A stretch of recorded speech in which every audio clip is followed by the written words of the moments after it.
and thanks for joining us for another edition of our Elville webinar series. It's Friday, February 27th, and our topic is who should serve as trustee, making one of estate planning's most important choices. And I'm pleased to welcome Steve Elville, our managing principal, as your presenter. How are you today, Steve? Jeff, I'm doing great. It's a happy Friday. How about you? Yes, I'm doing just fine, thank you. So we have a few housekeeping items. We always encourage your general questions throughout. Please note them in the questions panel and we'll pause periodically.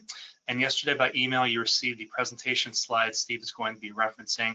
They're also available in the section marked handouts to download on your screen as well at this time. And everyone will also receive a post-webinar feedback email right after the presentation. So please take just a few minutes to fill out this very brief yet important survey to offer us your feedback about the presentation. And a question to you, the audience: have you achieved your planning goals, or have those goals shifted since you last looked at your planning? And here at Elville & Associates, we're a leading resource for your family's planning needs. And whatever it may be, if you're starting from the beginning, if you need to update documents that have been sitting on a shelf for maybe a little bit too long, or another matter, Steve Elville and his team are here to answer your questions, understand your situation, and create some solutions and a path forward for you. So we'll move through a very brief introduction and jump right in. So our firm was founded in 2010 in Columbia by Stephen Elville, and today we're a team of 14 attorneys and 10 staff members serving families all over Maryland. We have 3 offices. Steve and I are coming to you from the Columbia office today. We also have an office in Rockville and one in Annapolis. We focus our practice in estate and special needs planning, elder law and elder care planning, estate and trust administration, business planning, guardianship matters, and much more.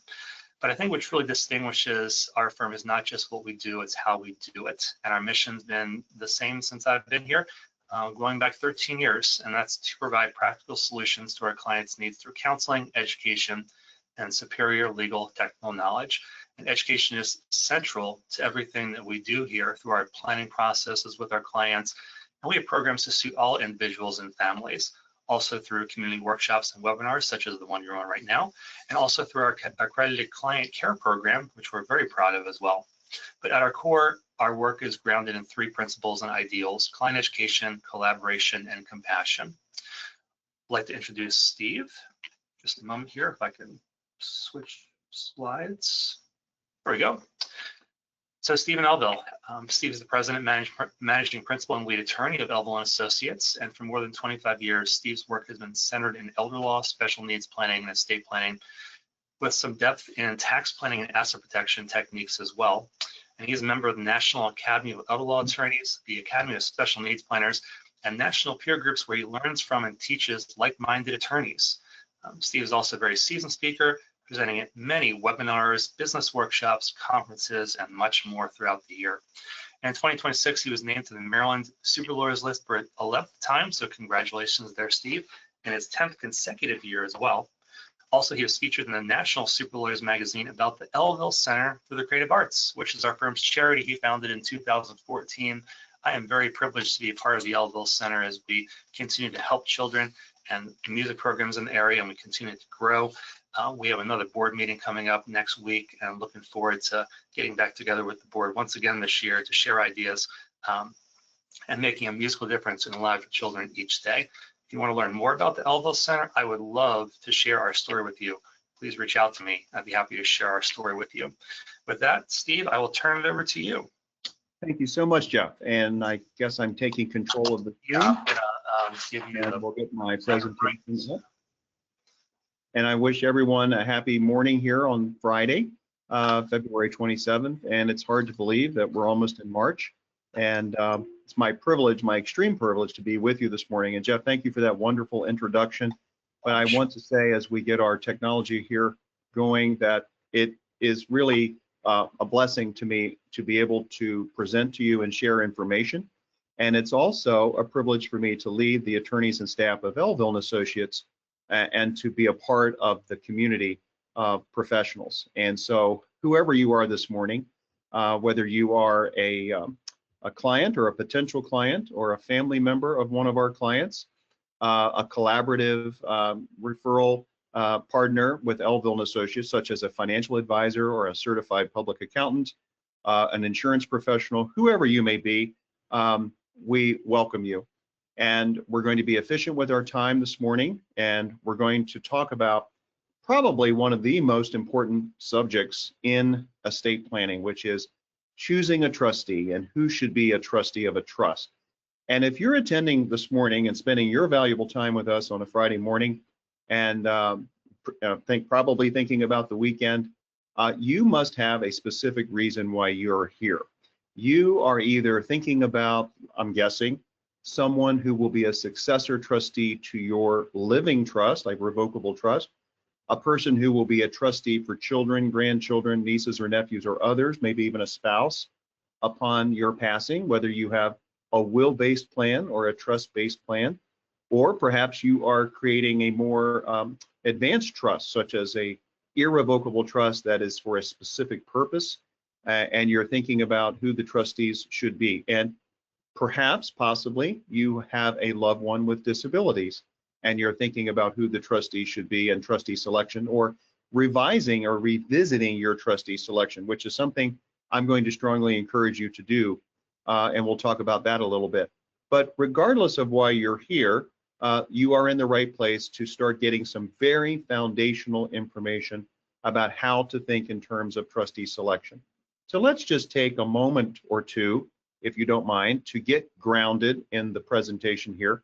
And I promise we're going to get through the material and you'll be able to move on to other activities today. You'll have opportunity to ask questions.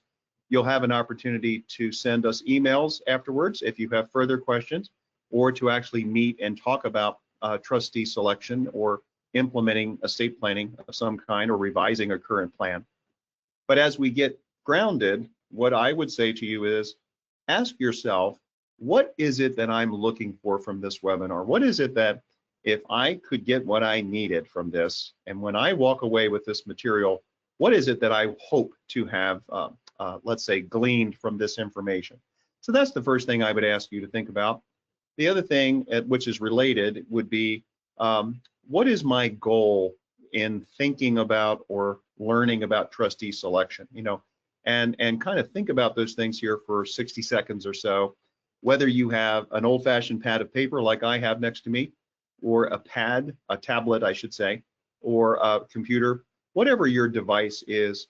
Hopefully you'll be able to, you know, have a little bit of an epiphany here this morning about why am I really listening to this information, getting focused, and then have something substantive, at least 1 or 2 or 3 nuggets of information that would actually be substantive for you. So let's just take a few minutes, a few more seconds to think about that.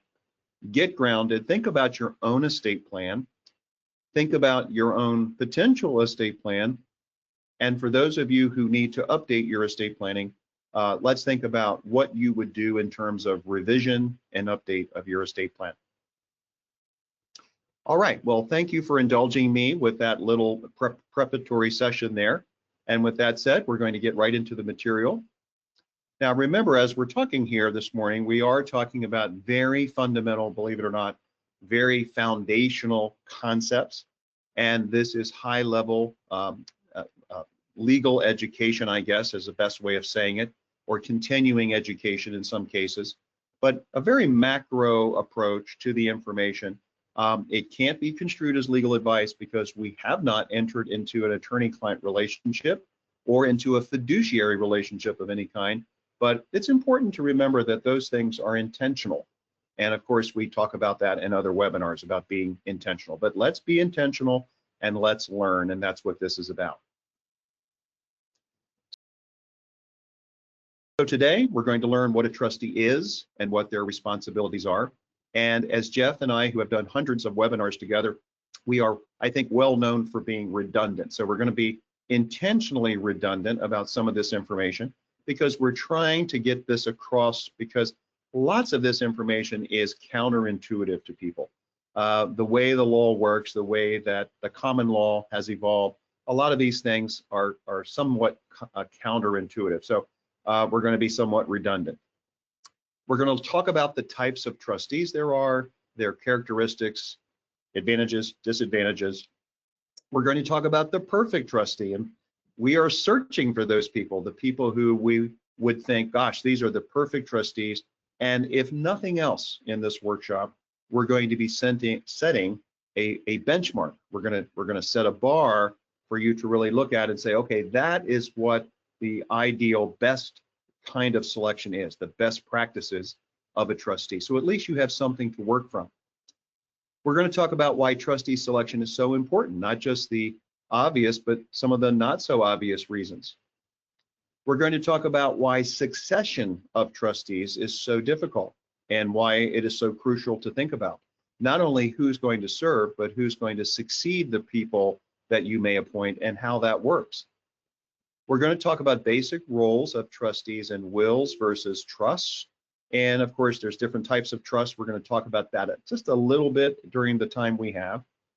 We're going to talk about some reasons why you might consider a corporate trustee or / an independent trustee. And remember, there are corporate trustees by their very nature are independent, and then we have independent personal or individual trustees. And then successor trustee risk. This is kind of related to succession of trustees and why there is risk and you need to be aware of that.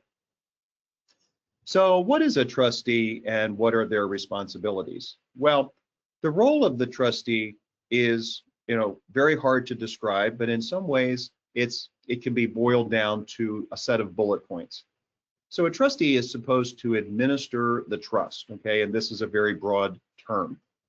A trustee by its very nature has legal title. The trustee has legal title to the assets of the trust. And the beneficiary of the trust has what we would call equitable title. So the trustee, they have a fiduciary responsibility to follow the terms and provisions of the trust. One of the things that is my job as I see it today in this workshop is to convey to you the idea that, there are things to know about how to select trustees, but even though those things are more mechanical, like this is what I should be thinking about, I'm going to spend some time today educating you about what a trustee is and what a trust is, so that you have some framework from which to work to choose trustees. Now, as I enter into that broader discussion and not just strictly about the mechanics of a trustee, it won't surprise many of you to know that trustees oftentimes don't even read the trust. There are trustees who administer trusts, and because their focus is on the other aspects of choosing a trustee here, or the role of the trustee, many of them don't really read and understand the terms of the trust the way they should. So as a basic premise, as silly as it may sound or counterintuitive, you want to choose a trustee who's going to be diligent and actually understand the terms and provisions of the trust, because that is their fiduciary responsibility to administer the trust according to its terms and provisions. All right. Trustee is supposed to keep accurate records. A trustee is supposed to account to the beneficiaries, and this is part of their fiduciary duty. Now, in recent years, I personally have seen kind of a diminishing demand for accountings. A lot of banks and other fiduciaries are seeing it as more efficient to not provide comprehensive accountings. And of course, accountings can be expensive if they have to be prepared by an outside source. So if you're serving as trustee or you're choosing a trustee, you're going to want to keep accurate records, which is a very difficult habit to learn. And you're going to want to be ready to account to the beneficiaries who are entitled to accounting if they are a qualified beneficiary.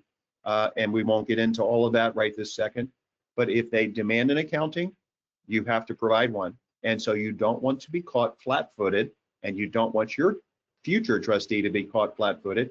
But more importantly, you want the beneficiaries to be able to be informed. And as a best practice, you would keep, or your trustee will keep, an accounting on an annual basis. A trustee makes distributions, obviously. They're either mandatory or discretionary distributions based on the terms and provisions of the trust. So that's pretty understandable. The trustee has a fiduciary duty to make trust investments, okay? But the trustee does not themselves have to be an expert, but they have to understand that their duty is to hire professionals. So when a trustee that you choose hires a professional, money manager or financial advisor to be the financial advisor to the trust, they have to be careful to get an investment policy statement, which basically assures the trustee that they are doing their job in hiring a fiduciary to invest the trust assets as a fiduciary would. So we would call this investing as a prudent person would. Now, there are some trusts where the prudent investor rule is waived, but in general, for this particular webinar here, we're going to be acting or operating from a premise that the prudent investor rule is effective and that your trustee, you would want them to invest as a prudent person. Communication with the beneficiaries. This is extremely important.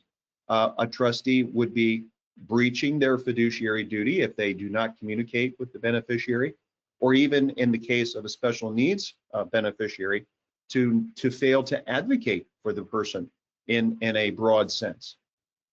The trustee has a fiduciary duty to make sure the tax returns of the trust are being filed and that all tax filings and compliance are complete. Trusts file a form called a Form 1041, which is a fiduciary estate income tax return. So all of these filings must be complete. And of course, the trustee needs to manage, and this is definitely a broader topic that we won't be able to get into today.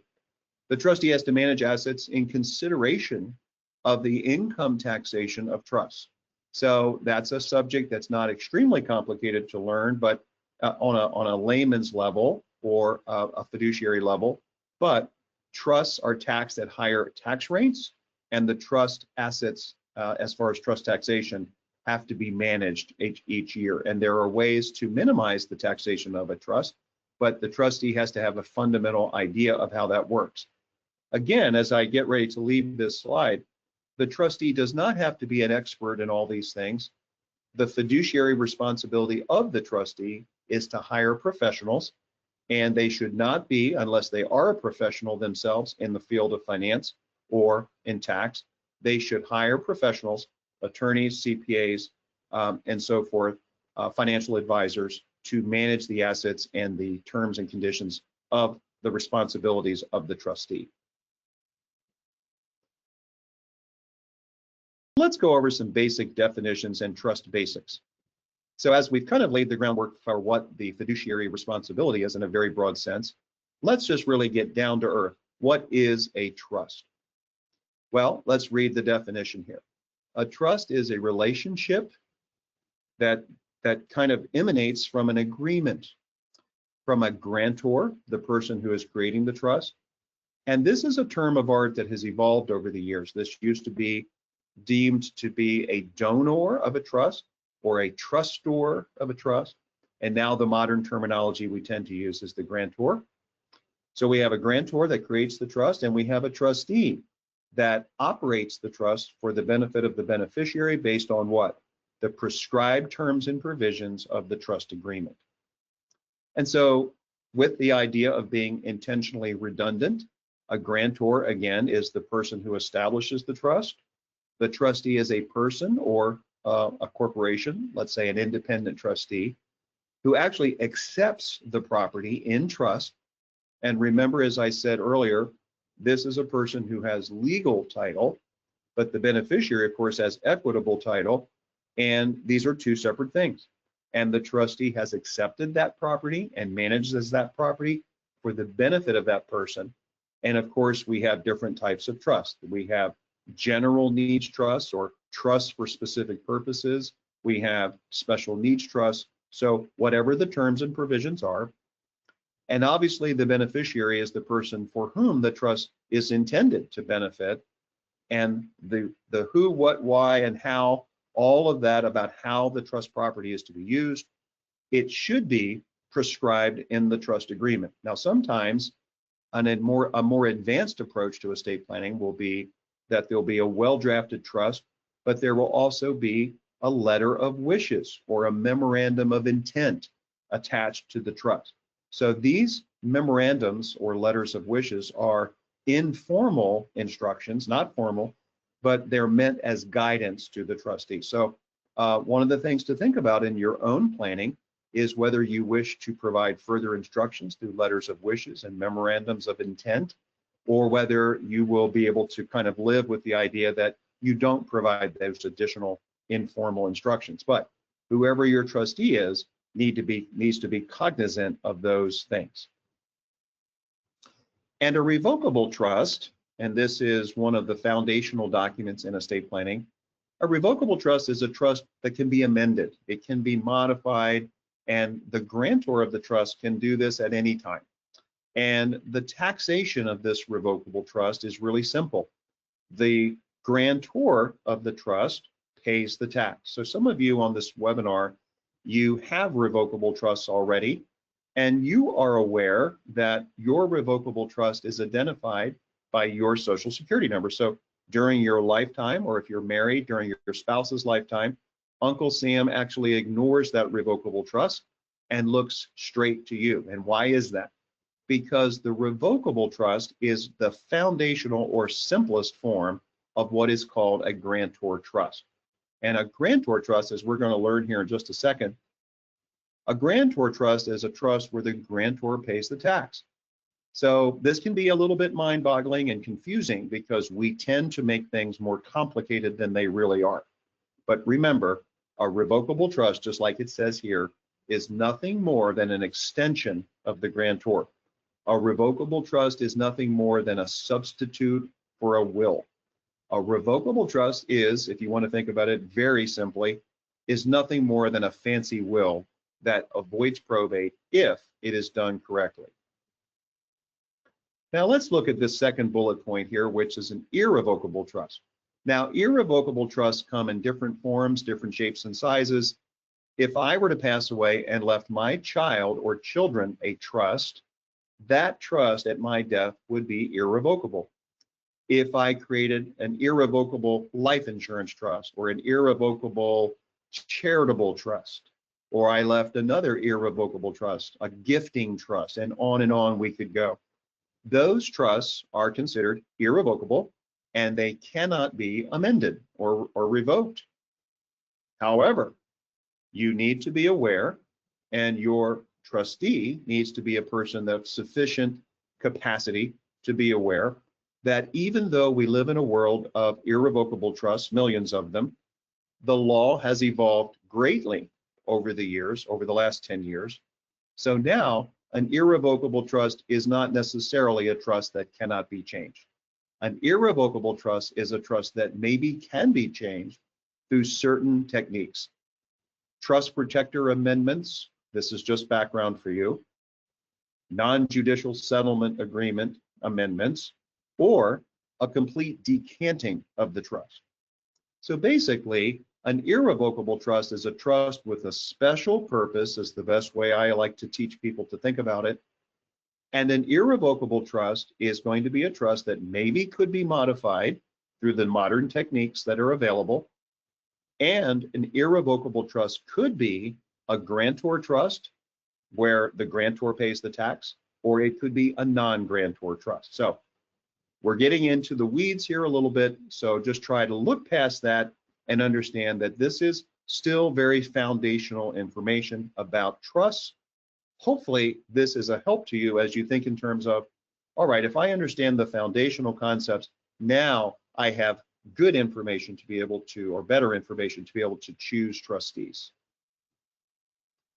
Now, the common trust, as we repeat ourselves intentionally here, is a revocable trust, again, to avoid probate, have privacy, deal with certain challenges in some cases, deal with out-of-state property. If you have a property over in Delaware and you live in Maryland too, have a residence in Maryland, or you had a property in South Carolina or Florida, you can have a revocable trust that avoids probate on all of those assets, subject to the certain laws of those states. So revocable trusts avoid probate. They're a nice management tool. They are alternatives to wills. That's all it is. But there are lots of other trusts. Trusts for special purposes, trusts for at-risk beneficiaries, trusts that last forever because there's no rule against perpetuities in Maryland. We might call these dynasty trusts or generation skipping trusts. These are trusts that are bloodline trusts, for example. There are, again, charitable trusts, income tax advantaged trusts. There are trusts to avoid estate tax. There are trusts between spouses. All kinds of irrevocable trusts. But this basic concept that there are revocable trusts and irrevocable trusts, this is what some of the foundational concepts are all about. Trust can actually be beneficiary controlled. Let's say that I passed away and leave my child a trust, and I wanted that child to have asset protection, protection against general creditors, protection from divorce and so forth, subject to what you'll see here. There are some exception creditors due to public policy, except in places like Nevada, there are no exception creditors there. But in general, I can protect my child from the claims of creditors or a bad spouse or bankruptcy creditors. And I can still give that spouse, that child, a little bit of backdoor control on that trust, or actually quite a bit of backdoor control. So you can leave an irrevocable trust at death for a beneficiary. Many of you are doing that, and maybe that's one of the main reasons you're on this webinar this morning about trustee selection. Some of you have children or other relatives that have disabilities or what we would call special needs. There are two types of main special needs trusts. One I would call the third-party trust. We might call this a third-party supplemental needs trust. This is kind of the bread and butter of special needs planning. And then there are self-settled trusts, or what we call first-party trusts. So all of this is just background context for how to think in terms, how do I get my mind around the idea of who should be my trustee and what should their characteristics be for a particular type of job that I have for them as my trustee. Now, again, just to circle back, make sure that I've not left you in the woods or the weeds. A trustee is a person who accepts the property, whether it's an individual, whether it is a corporation. They manage the property in accordance with what? The terms and provisions that have been provided by the grantor. The beneficiary is the person for whom the trust is intended for and the distributions are intended for. Now, I'm going to digress just for a second. We're living in a world that, as you think in terms of who your trustee is, I think it's important for you to know that we're living in a multi-jurisdictional world, and I'm going to keep this very brief. If I had talked to you 25 years ago about this subject, I would not be even in the same mindset at all about what's going on in the world of trusts and estates.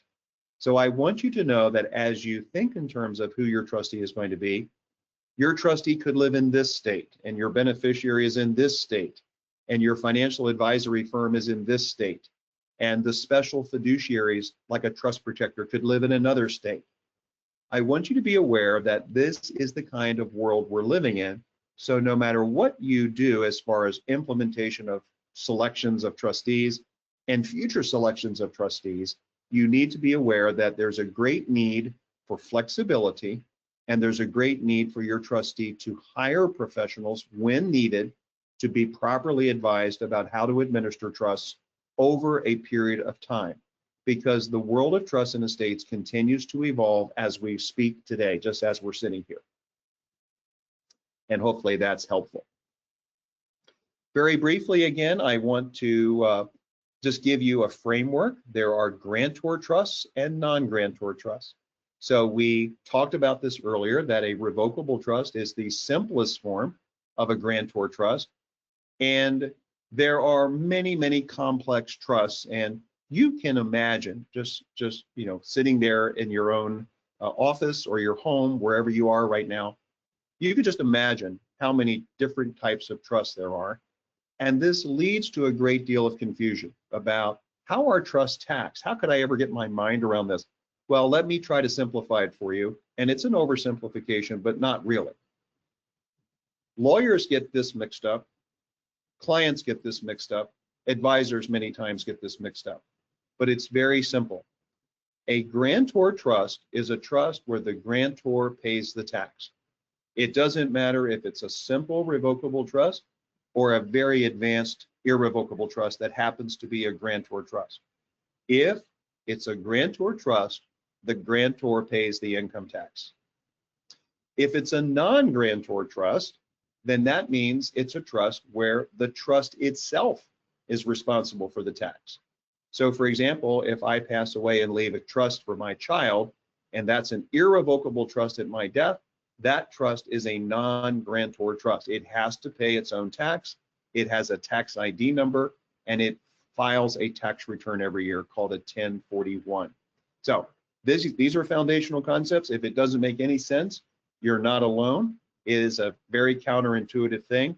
But if you could just focus on this one thing, if it's a grantor trust, the grantor pays the tax, no matter how confusing it may seem. That is how it ends up in the end. A non-grantor trust pays its own tax. Why do I bring this to your attention?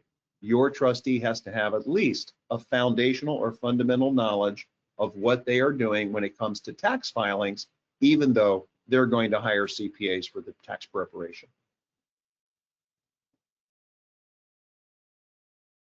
Now, one of the things that your trustee is going to want to know, or you're going to think about in the selection of trustees, is they do have fiduciary responsibility. And now, since 2014, when Maryland caught up with a lot of the rest of the world and had a nationally recognized Maryland Trust Act that happened in 2014, and I'm very proud, by the way, of all the other improvements in Maryland law, in our trust and estate laws, through the good work of the Estates and Trust section of the Maryland Bar, that we now can enjoy, that Maryland is very much a very good trust jurisdiction. But back to 2014, we now have many of the Uniform Trust Code provisions in our Trust Act, and your trustee has fiduciary responsibility to notify and also provide information to qualified beneficiaries. So when you choose your loved one or your friend or your trusted colleague to be your trustee, remember, you're placing them in a position of high responsibility. And I know many of you are very sensitive about that. What's going to happen if I ask my friend or my brother-in-law or a sister or sister-in-law, what's going to happen if I ask them to serve? And aren't I putting a lot of pressure on them? Well, the truth is, yes, you are. Many people, however, are honored to serve, in my experience. So don't hesitate to ask them to serve, but they do have the potential of liability and the real possibility of being held responsible at a fiduciary level. One of those responsibilities is to provide notices to qualified beneficiaries, and if they don't follow those steps, they are in violation of the Maryland Code and they could be removed as a trustee. So just remember, one of the considerations is I'm appointing a person to this high position of responsibility, and they are going to be in a position to have to fulfill this duty. So we want to make sure that when we give them that responsibility, that they understand that they're going to have to protect themselves, so to speak, by following all of the things that they're supposed to do. And without a doubt, they're going to need guidance on that, and they should be guided by legal counsel so that they not only fulfill their duties, but they don't suffer the embarrassment or loss of a breach of duty where they could be removed and held responsible. So be aware of that. Now, again, a qualified beneficiary has certain rights, and they have a right to a copy of the trust. Now, you'll hear throughout your dealings and your thinking about this, you'll hear about things like silent trusts, but there is no such thing in Maryland as a silent trust. So if someone is a beneficiary of a trust, they have the right to information, they have the right to an accounting when they request it, and so forth. So they have rights, and they have the right to all information. And this is a tricky thing to deal with, but hopefully in your particular case, in your particular trust situation, there won't be any issues with qualified beneficiaries. Steve, can we pause for a question? Yes, Jeff, I'm going to take a drink. Thank you, sir. It's from our client, Shanti. Hi there, Shanti. It's good to see you.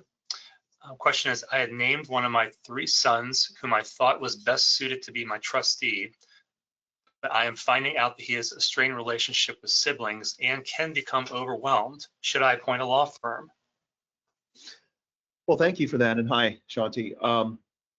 I'll guess just a high-level answer to that without it being, something that we need to know more about that relationship. I think that a lot of parents will say, you know, do I have the kind of situation where I'm avoiding conflict, right? So if you sense that there will be conflict in the administration, obviously that's where a lot of relationships can break down, right? And siblings, if they are somewhat at war with one another or don't trust one another, that could lead to litigation and waste of assets and all of that. So from that point of view, I would say you could appoint someone at a law firm, you could appoint an attorney, you could appoint a CPA, you could appoint, but you also could appoint an independent person, like a friend of yours, a colleague, someone who would be neutral. So it sounds like you probably should do that because there's a possibility there that you're aware of that there could be some kind of a meltdown in the process of administration. So it does sound like that.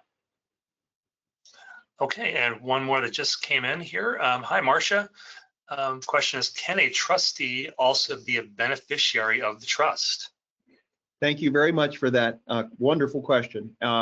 In Maryland, the answer is yes. In Maryland, a trustee of a trust can be the person who has legal title and also be a beneficiary of the same trust and have equitable title. Now, what you'll notice there is those are two different things, and Maryland says that's okay. But Maryland is also a state that says that a beneficiary who is also the trustee, the trust is not necessarily shielded from maintenance and support creditors. Now, this is a different subject, but the initial answer to your question is yes. But some states do not recognize this ability of a separation of legal and equitable title. And so we have to be careful that when we say a child or whoever the beneficiary is also the trustee, we enjoy, in a very simple way of putting it, we enjoy a moderate amount of asset protection, but not the kind of asset protection we might look for if we had an independent trustee. But the answer is yes. And my caveat to that is, as long as you have provided for flexibility in the trust, that under certain stresses, like a lawsuit or a divorce, that the person who is the trustee would have the ability to be removed and replaced by an independent trustee. But the answer is yes, in Maryland, you can do that.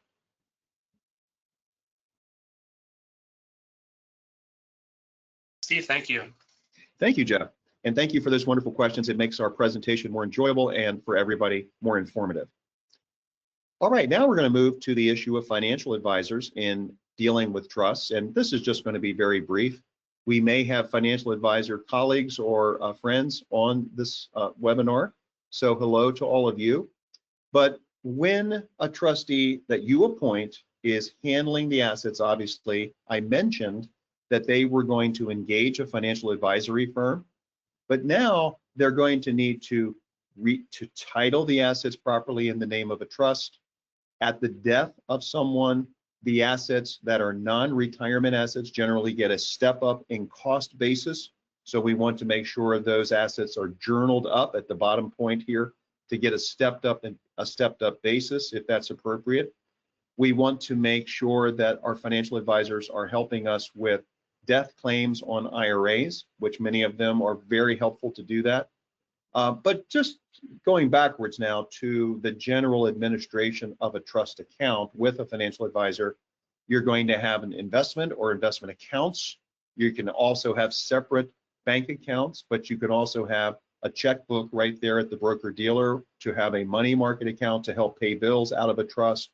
So your financial advisors are going to be your friends and your collaborative team as a trustee, or your future trustee is going to work with them for proper asset allocation. So let's talk about that. The trustee that you select is now in charge of the trust for future beneficiaries. Remember, their job was not only to invest the assets with a financial advisor who's knowledgeable and a fiduciary platform, as a prudent person would, but also to make sure that that investment allocation, which is kind of the same thing I'm saying, the financial advisor is allocating those assets properly based on the goals of the trust, okay? So we've got all of this kind of one big sea of responsibilities going on, But the idea here, when you're looking at these bullet points, is best practices. Am I, as a trustee, engaging in best practices? And is my chosen trustee of the future going to engage in best practices? And I can tell you, if you are not affiliated with a financial advisor or have engaged one, never before have we had so many wonderful financial advisors to work with. Never before has there been more certified financial planners, CFPs, than ever before, and resources and tools. So the good news is your trustee, if they are open and fulfilling their fiduciary duty, they should have a plethora of tools and information available to them to be able to fulfill their responsibility. And again, as I just mentioned, is the trust portfolio geared to the proper investment allocation based on the age of the beneficiary, the goals of the trust, etc. This is where we want our trustees' mindset to be. And again, the prudent person rule, or the trust has waived the prudent person rule, and we have to have a trustee that's cognizant of that. But for most of you, this is going to be a trust where we want that trustee to be prudent and under that prudent investment standard. Lastly, we want to understand the cash needs of the trust and make sure that those cash needs are provided for. Again, the more money we have in a trust, the more flexibility we have, the more income we can produce. Smaller trusts are very challenging. And if a trustee that you've chosen is monitoring or managing a smaller trust, they're going to really want to manage their liability, because many times in smaller trusts, they don't last as long, and principal has to be eaten up in the carrying out of taking care of a beneficiary, which is unfortunate. So we want the financial advisor to be, and the CPA, to be a very important part of the trustee's mindset as they try to make the money last as long as possible, or whatever the goal is of the trust.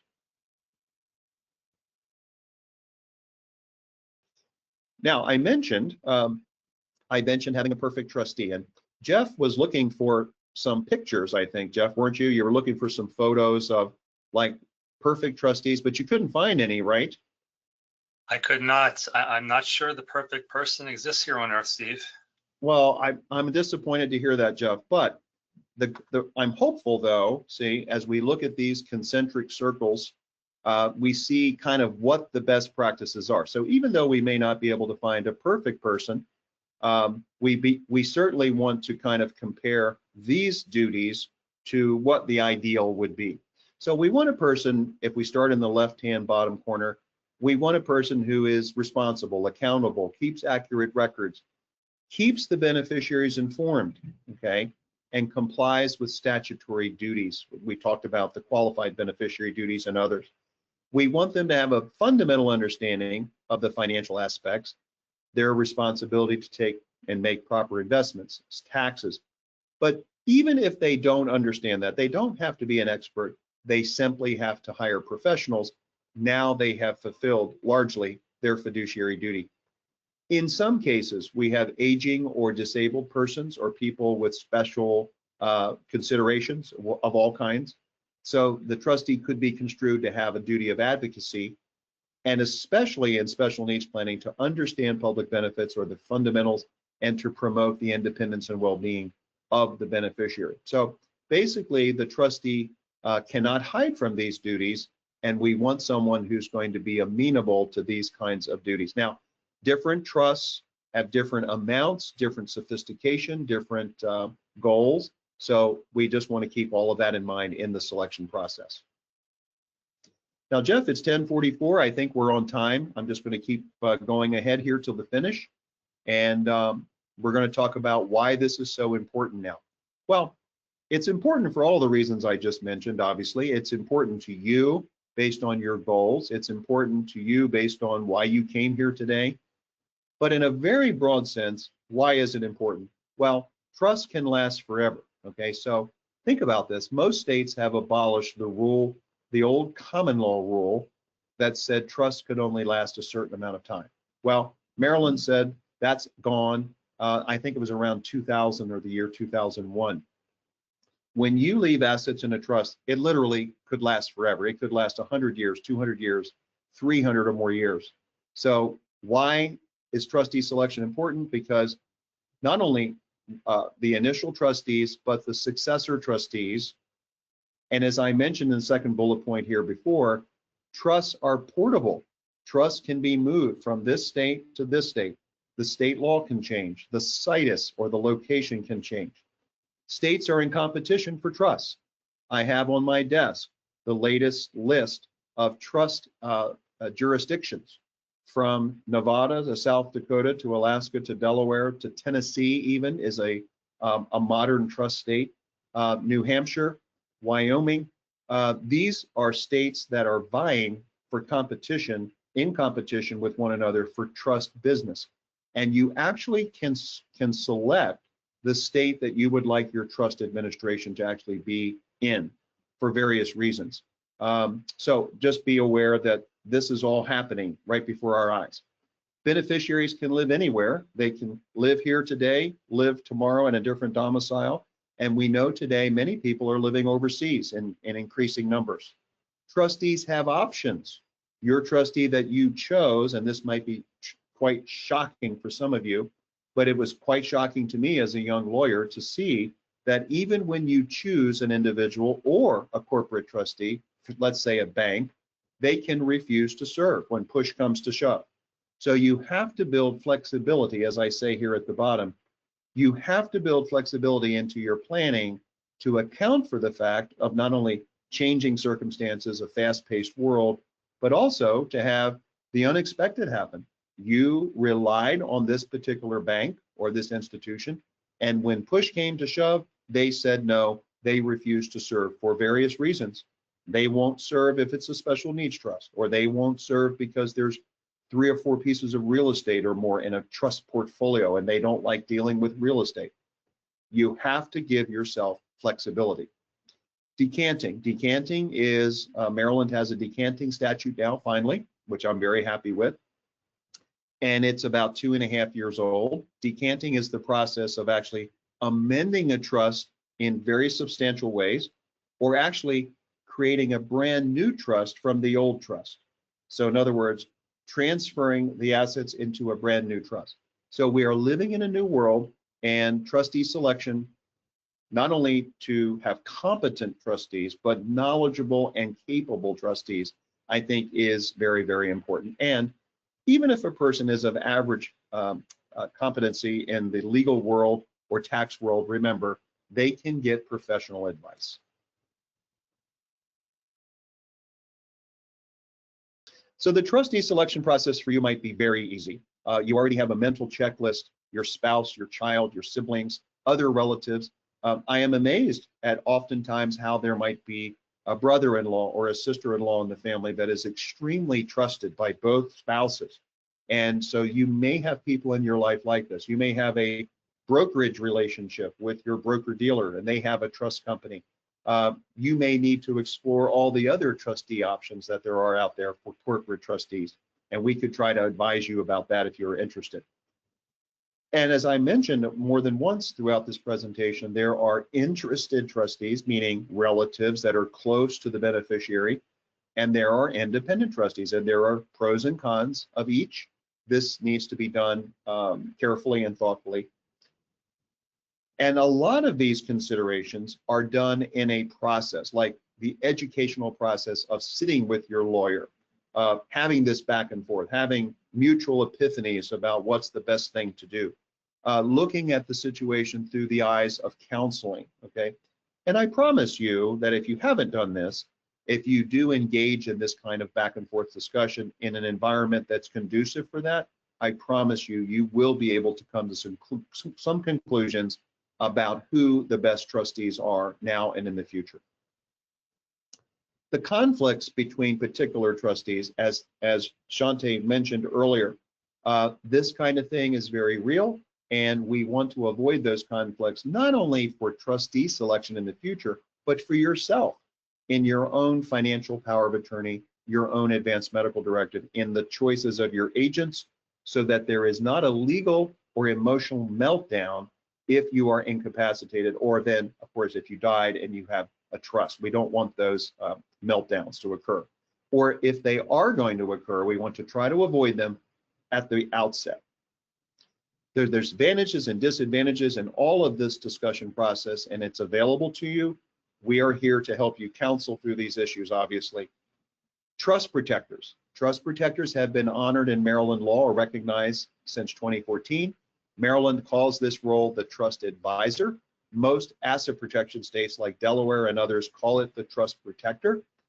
This is a flexibility tool where you can have some peace of mind, in my opinion, that you've done your very best to choose trustees. You have updated your plan over the years and continued to think about your trustees.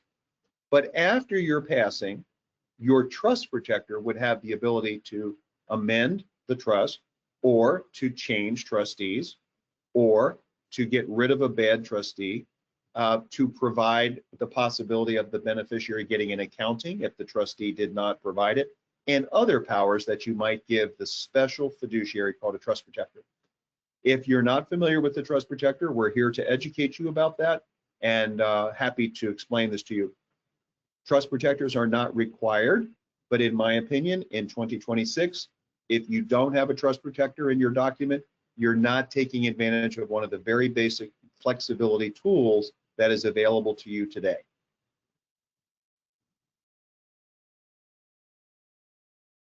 We talked about interested versus independent trustees. Obviously, interested trustees are siblings, spouses, and so forth, people that are generally close to you, okay? There are different standards of distribution that we have to consider, even though this is beyond the scope of today's discussion.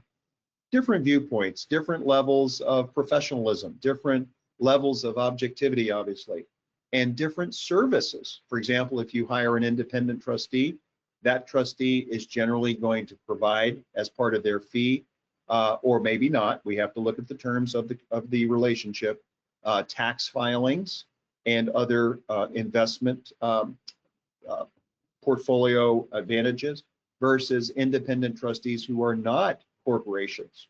Those independent trustees have different characteristics. So all of this, again, is part of the counseling issue. And I would strongly encourage you to not get discouraged, but to realize that you've never had so many choices probably in your life if you ever will avail yourself of this information. A very positive thing.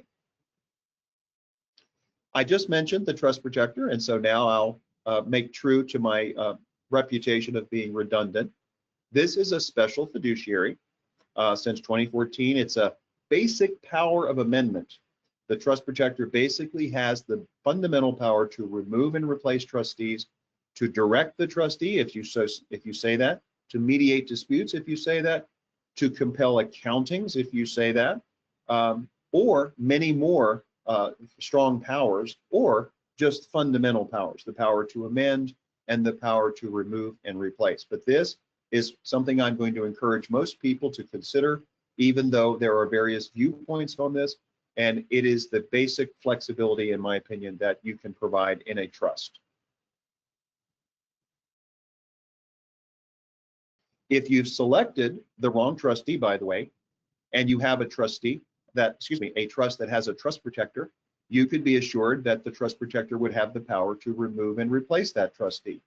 If you've made a great trustee selection, but that trustee is sick or ill, your trust protector can make that change. So again, I strongly encourage you to consider trust protectors. And in the interest of time, as we start to wind down, I know it's 6 minutes till 11, there are different roles I mentioned earlier. Trust at death, trust during life. Well, here in a will, we have personal representatives of a will, but now on the death of one spouse, if you're married, there could be a marital or non-marital trust. That would be a role for a trustee. There could be a trust for a child or other beneficiary. That would be an irrevocable trust at death and a role of another trustee. And that's what we're getting to in the third bullet point here. It could be a trust under a will called a testamentary trust. It just happens to protect from creditors. That is the role of a trustee. And as we now continue in the interest of time, remember that a revocable trust, which is nothing more than a substitute for a will, there are different roles and similar roles. Because the revocable trust is a trust, it could have and will have successor trustees if you become incapacitated or die. So if you become incapacitated, a successor trustee steps into your shoes, takes care of the assets, pays your bills.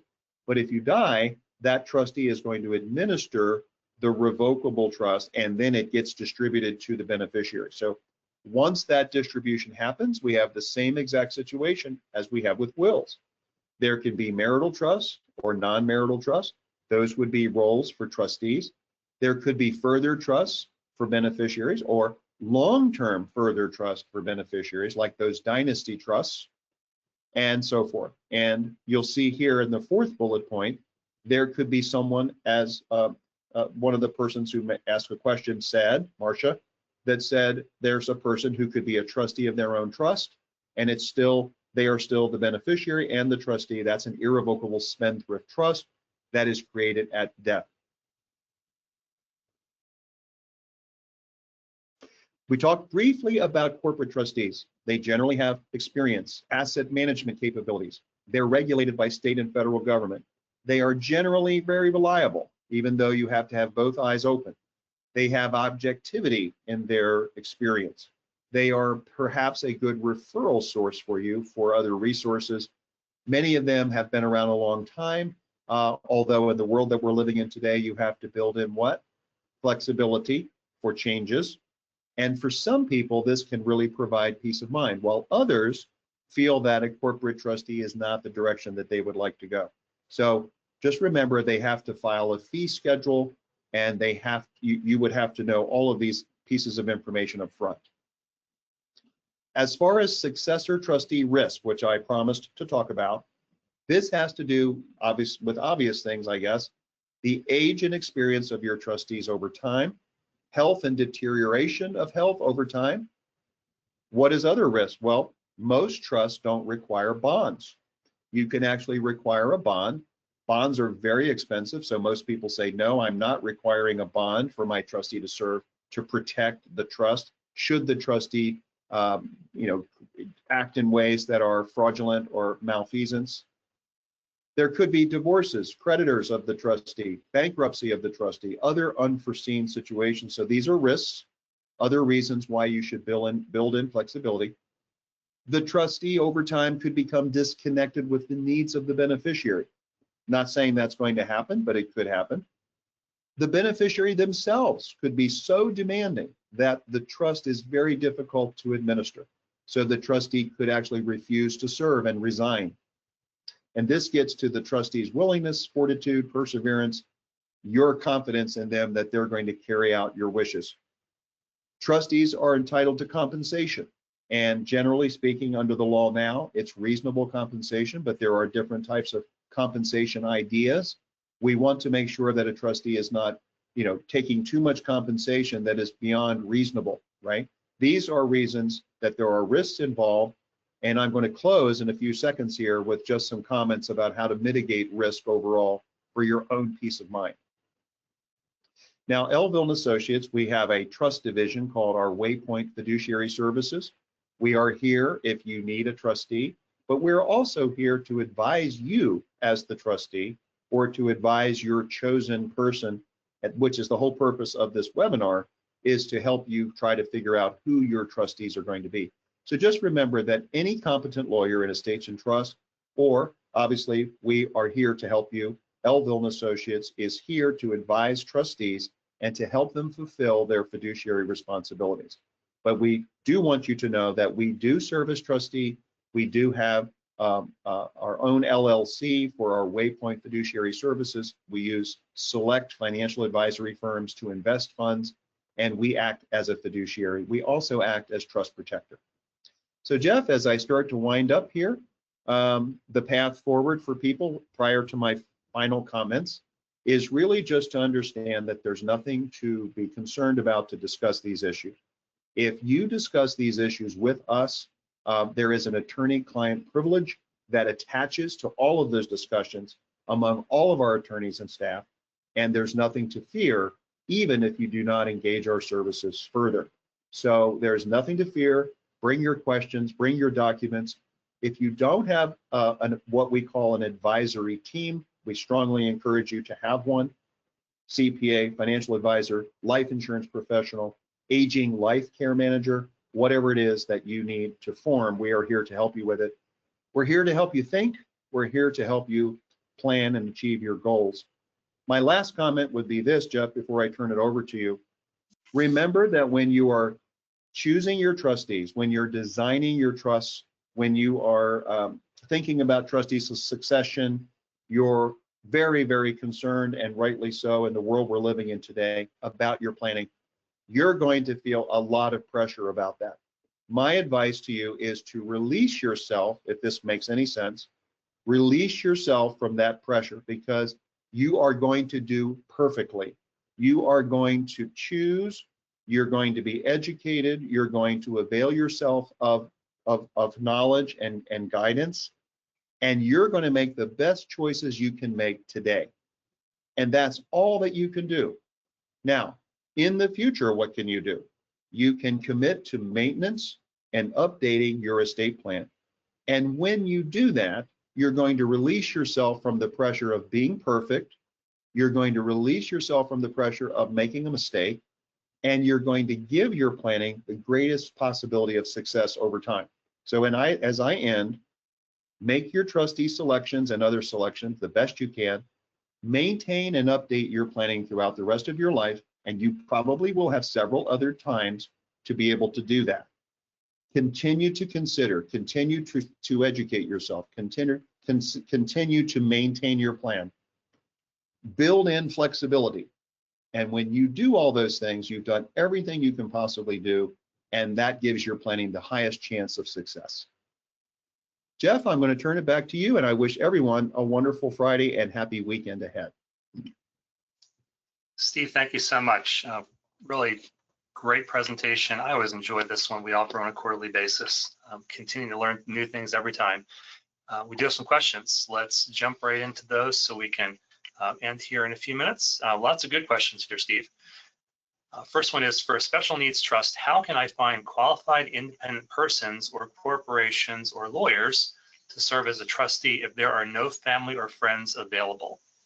Thank you for that wonderful question. Well, I think it's, first of all, possible, so that's the good news. It takes a little bit of patience, because my advice to you would be to interview several trustees. And the best way to do that, I think, to answer your question, is to come on in. We'll sit for a consultation. We'll make a list of the types of trustees that are available, and we'll see whether or not we can now funnel down to several different trustee options that will actually be willing to serve as a trustee of a special needs trust.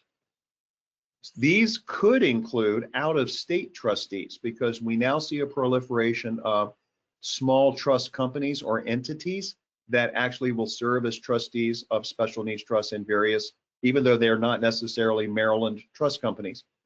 The other conversation, which is well beyond today's discussion, is in your special needs trust itself. You can create something called a trust advisory committee. And this will depend on each family and each person. But in that trust advisory committee, you can actually articulate a method where the trust advisory committee members can advise the trust protector about who the trustees will be in the future. And so my point is to investigate, spend the time. It's going to take a little test of patience, find the right current trustees, but also build in a trust advisory committee, especially in a special needs trust, that will help advise about future trustees. But your project is definitely solvable. It just takes some step by step and some patience. Okay. Next is, what guidance materials are available to orient new trustees? You may have just answered that in part. Have you seen an annotated trust document that grantors have available to trustees? That is a great question. The answer is yes. So we here at Elville & Associates have a couple of what I would call trustee handbooks. I'm going to give a shout out to a colleague and friend of ours in Texas. His name is David Foles. And David is now retired, but he is a retired trust officer who started his own trustee training school. And he has been very generous to keep me informed of his latest checklists and guides for trustees. And of course, I can't speak for him and I would have to get his permission, but we certainly could investigate making that information available. And he's just a wonderful man. I've had lunch with him at the Heckerling Conference in Florida. But there are trustee handbooks and best practices out there. And Jeff and I can circle back and see what would be appropriate to release. Okay, thank you. We will do that. What is a typical percentage of assets that a trustee earns in carrying out their role? What about other services? Any general guidance on not under or overpaying? That's a wonderful question. And in the time we have, I'm going to try to make sense of it. So there are different viewpoints on trustee compensation. So if you are dealing with, let's say, a corporate trustee and they filed their fee schedule, which they have to, you may see fees of anywhere from 0.5% per year to upwards of 1.25% as a trustee fee and different other arrangements that you might see. But that's articulated in the fee schedule. With another statutory provision where statutory compensation is what the trust allows for because the trust did not speak to this issue. So statutory compensation is very low, and the trend ever since I've been a lawyer for the last 25 years has been to let's say rotate away from that, because that is considered to be the fees are considered to be so low that it would discourage a trustee from serving. So I don't think you want to limit trustee compensation to statutory compensation. And recently, the issue of reasonable compensation over the last 10 or 15 years, especially the last 2 years, has been codified. So I think that most modern trusts are going to say reasonable compensation is the standard of compensation, unless the trustee has filed a fee schedule with the state Secretary of State, and that's going to dictate the fees. So I'm going to advise to think in terms of either reasonable compensation. For example, reasonable compensation is all over the board, and we would have to talk about that in person. But in general, a non-professional fiduciary, reasonable compensation might be $50 to $100 an hour. In other ways of thinking of it, we may think of it in terms of whatever is truly reasonable. Is it 1% per year of the trust principal? But this concept is rather subjective. So I would think in terms of those things, and I was going with one other place with that, Jeff. So we talked about statutory compensation, we talked about fee schedule compensation, and we've talked about reasonable compensation. And I was going one other place with that. If I can remember it, I'll come back to it. But that's how I would articulate it. And I think you'll do that in the trustee selection process so that it's not open-ended. But this kind of vague concept of how to think in terms of compensation, I'm happy to explain it more at another time. Okay. Can trustees live overseas? There's no family that are U.S. citizens except for children who are now living overseas, and one of them appears is the trustee. Who best to hire as a trustee then? That's a great question. And Jeff, before I answer that question, can you go back to the prior question? I feel like there was something else I was going to wrap up there on. Can you read that last question again? Typical percentage of assets that a trustee earns in carrying out their role. What about other services? Any general guidance in under or overpaying? Oh, I see. Okay, so where I want to end up on that other question, if you don't mind, is the other way of looking at compensation is going to be to understand that a trust itself with a trustee, right? And we talked about statutory reasonable compensation and fee schedules. A trust can have legal issues. So let's say that you have a trustee, they're going to have a relationship with an attorney to be able to, let's say, every once in a while deal with legal issues possibly. Hopefully not. And a trustee is going to have to file tax returns. So a trust, in my opinion, the way to think of it is There are trustee duties, bill paying, managing, investing. That's what you're paying a trustee for. All those things we talked about in those concentric circles. Then there are legal potential issues for a trust, and there are tax filing issues every single year for a trust. So that's really where I was going. That kind of went away there. As far as someone getting to the current question, as far as someone living overseas, that's going to be fact dependent, in my opinion. So generally speaking, the answer is no. That person is not going to be able to be a trustee, not because they couldn't make decisions, not because they don't have the internet, not because they don't have the ability to send overnight mail or to make electronic transfers. It's really going to be that trusts are governed by the circuit court. So in other words, the jurisdiction over trust is under state law in a circuit court.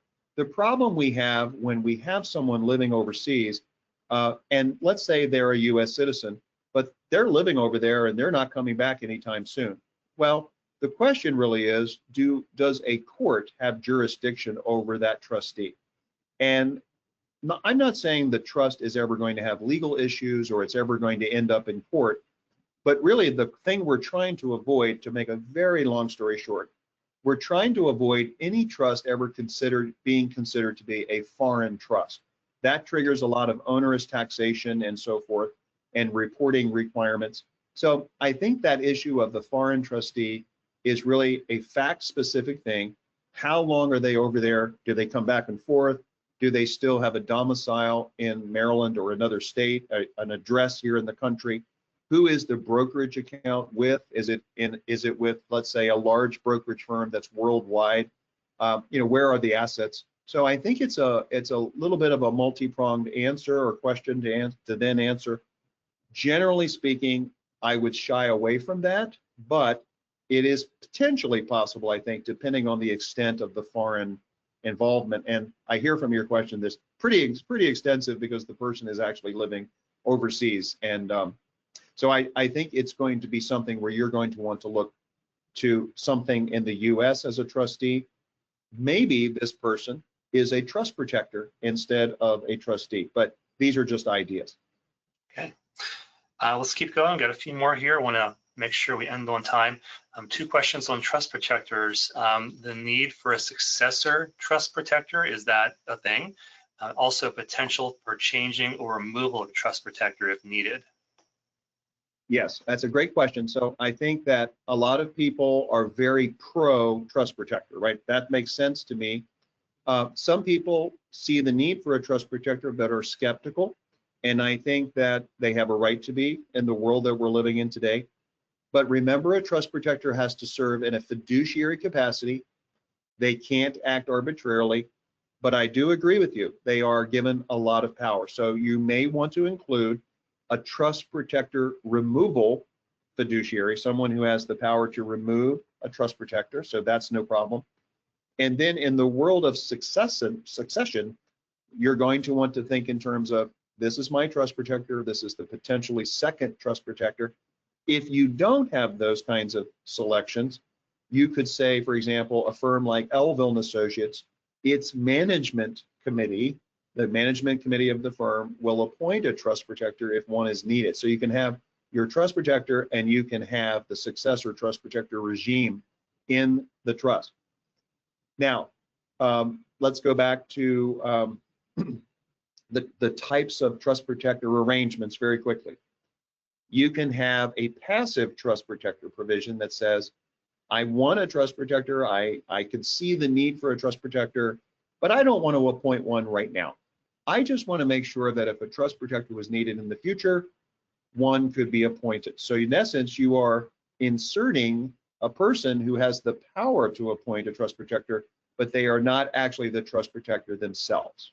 So you can have that passive approach, or like many people do in more serious present situations like special needs planning, they will actually appoint a trust protector and then have this fail-safe provision that the law firm can, or the management committee can appoint one if one is needed. You also can have, in our documents, you can have a provision that says the last serving trust protector, they can appoint a successor. So there's another provision. And then the last fail-safe provision, even though we don't really want to do this, is to say, if there's no trust protector, we absolutely have to have one, a court could appoint a trust protector. So that's how I would answer that. All right, let's do 2 more quick ones, and then we'll end here. With the trust protector, when co-trustees are alive who are also the grantors, if one of the co-trustees, one spouse, for example, becomes incapacitated, is there a requirement to appoint a trust protector until they recover, or is it always a choice? That's a wonderful question. Generally, the way our documents are drafted, and I think most attorneys who are using trust protectors would say that the trust protector doesn't really have any power until the death of the grantor.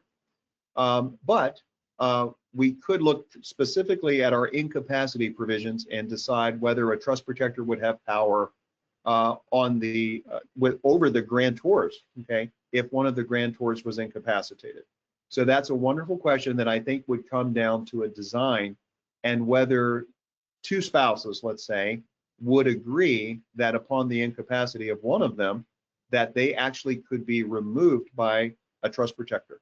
So that would be kind of an unusual situation that we don't really see, but I'm not saying it couldn't be drafted. Generally speaking, the trust protector's power will be effective usually at the death of the grantors, but we could look at the incapacity provisions. Okay.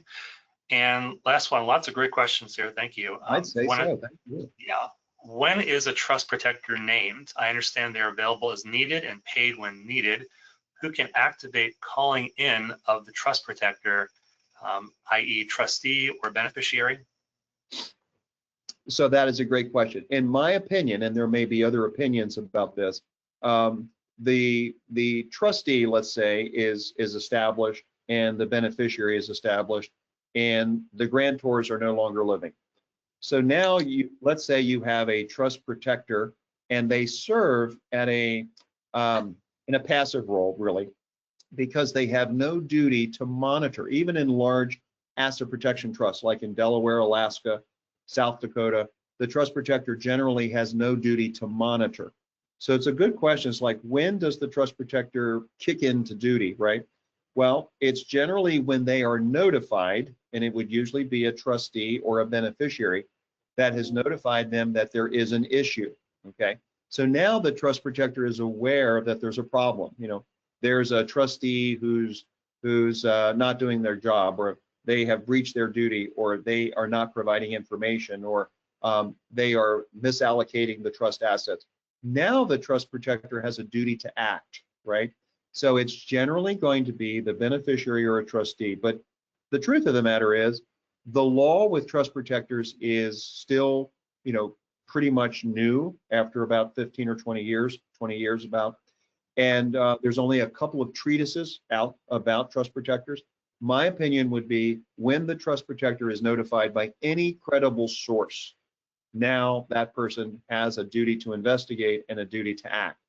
And the negligence cases that you see about trust protectors are where they were informed that there were issues, and now they had a duty to act, but they failed to act. So that's how I would look at it. Steve, thanks for a great comprehensive presentation along with those outstanding answers. Thank you, everyone. Yeah, thanks everybody for being here. As always, I'll be sending out the slides again and the recording link, and some information about some great upcoming presentations that we have in March. So hope to see you again soon on the Elville webinar series, and hope you all have a great weekend. Take care. Thank you.